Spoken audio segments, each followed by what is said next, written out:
আমরা টাইম ট্রাভেলের অনেক কনসেপ্ট দেখেছি, কিন্তু রিয়েল লাইফে কি আদৌ এমন এক্সাম্পল আছে বা এমন কেউ কি আছে যারা রিয়েল লাইফে টাইম ট্রাভেল করতেছে? Answer is yes. অনেকেই আছে যারা রিয়েল লাইফে টাইম ট্রাভেল করতেছে। আইএসএসগুলোতে যে অ্যাস্ট্রোনটরা থাকেন তারা কিন্তু প্রায় 28,000 কিলোমিটার পার আওয়ার বেগে ঘুরতেছে। সো আইনস্টাইনের টাইম ডাইলেশন ল অনুযায়ী তাদের সময় এক দিনে প্রায় 0.0003 সেকেন্ড পিছিয়ে যায় আমাদের থেকে।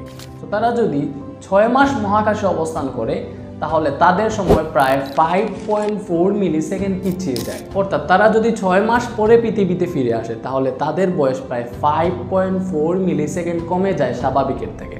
সো যেসব অ্যাস্ট্রোনটরা 6 মাস আইএসএসএ থেকে তারপরে পৃথিবীতে ফিরে এসেছে তারা কিন্তু 5.4 মিলি সেকেন্ড টাইম ট্রাভেল করেছে। এই সময়ের পরিমাণটা অনেক কম হলেও কিন্তু এটা বাস্তব জীবনে টাইম ট্রাভেলের একটা উৎকৃষ্ট উদাহরণ।